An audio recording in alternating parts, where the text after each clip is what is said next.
This is Russell Fagan, aka Sinistral Rifleman, here with InRangeTV and KE Arms to announce Remote Brutality 2023. The intent of these Remote Brutality events is to get people involved who can't necessarily attend the brutality matches in person, but also emphasize some of the skills that are commonly needed to do well at brutality matches. This is a really simple setup that you should be able to run at most ranges or in the woods or in the desert.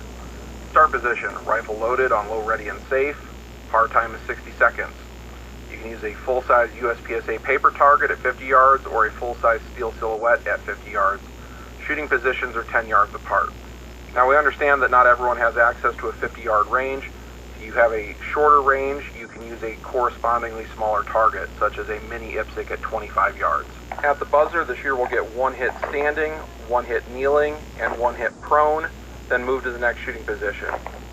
The shooter may only fire one shot per position. If you miss, move to the next position. If you're using steel, someone can count hits for you as you're shooting. If you're using paper, count your hits at the end of the stage. Submit your entry no later than July 17th, 2023. High scores for bragging rights only. Whether you are a complete novice or a veteran competitor, we hope to see you participate in Remote Brutality 2023. Hello. The following broadcast is in direct response to this challenge issued by InRangeTV, a small corps of survivors in the former American Southwest. A few days ago, myself, my fellow Autumn Pack member 9 Yards, went out to the Wastelands and recorded the following footage of ourselves performing this challenge. Following broadcast of this footage, we will return to this space and have a discussion briefly about the equipment that we used. All right, shooter ready? Stand by. Begin.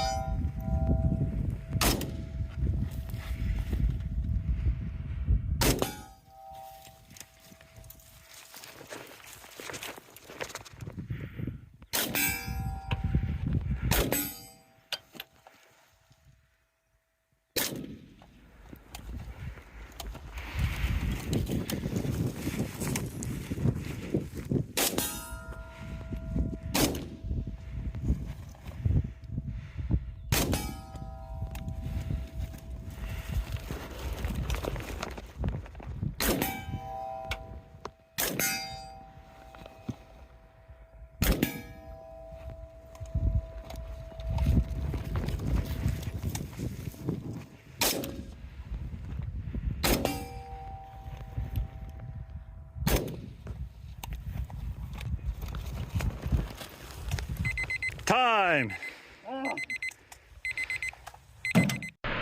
Shooter, are you ready? Ready. Stand by. Begin.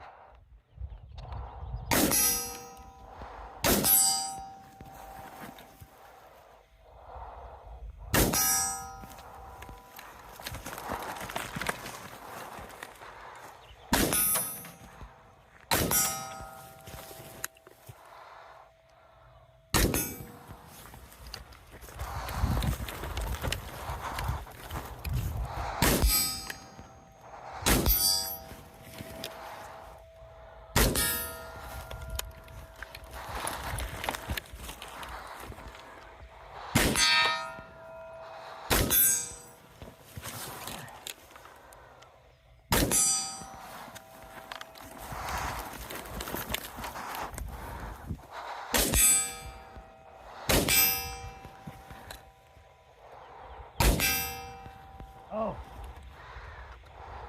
out of ammo. 9 Yards had to leave to go run a bounty. Before I head out, I'm going to do one more iteration. We're going to run it with a precision rifle at 560 yards. This will be standing, all supported shots. Standing, kneeling, prone, move. Just like the other drill. I like having the footage from the camera, but it also punches me in the face when I'm wearing a mask. So, pros and cons, as they say. Stand by.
Welcome back.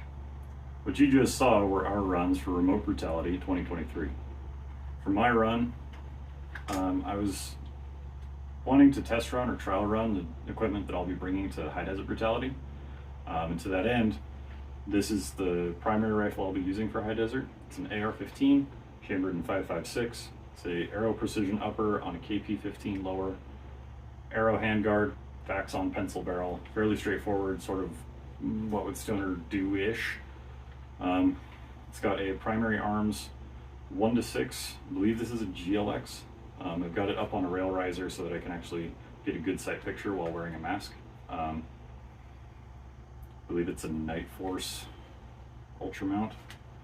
Sling is a little bit of a hybrid, cannibalized thing. It's got a bunch of different bits on it, but it is a quick adjust 2 position, which is the superior sling style, in my opinion. And yeah, I think it ran pretty well. What were you running? I have Zastava AK with hand stop and a cheek wrap. It works pretty good. How do you feel your run went with that? Not bad, not bad. I definitely had more trouble with the second position, which was surprising to me because the third position you cannot see at all. Yeah. But I think, given more time of more runs, I could have easily made up a lot of that and got more. How about yourself? I was actually really happy with this run.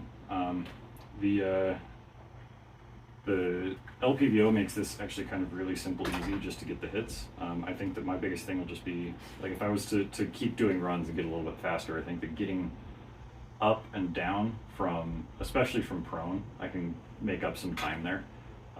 Like you were saying, from prone, the target was completely invisible.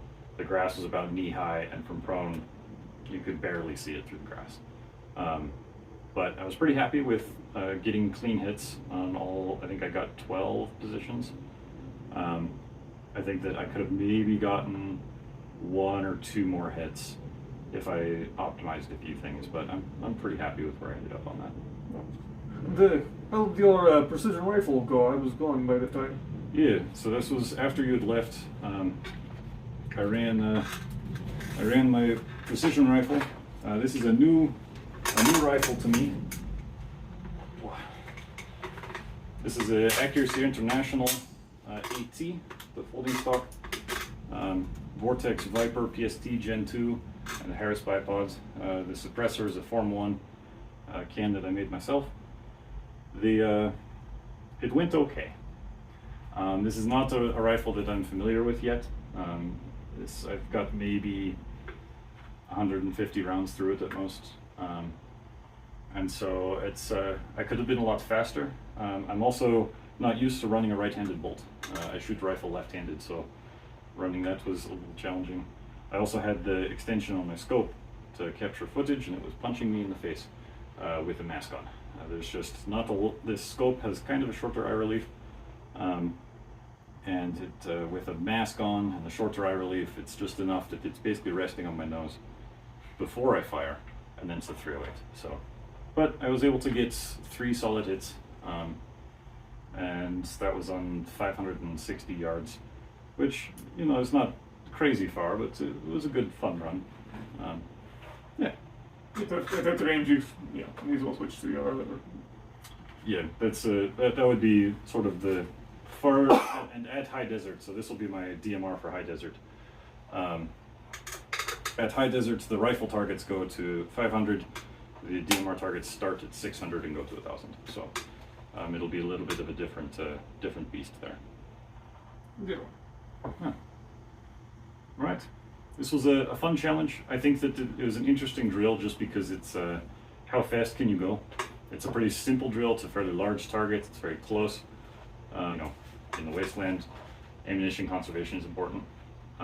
So being able to go fast and also get your hits on target is very important. Yeah. Well, we will keep our ears open for your next challenge, and until then, good luck.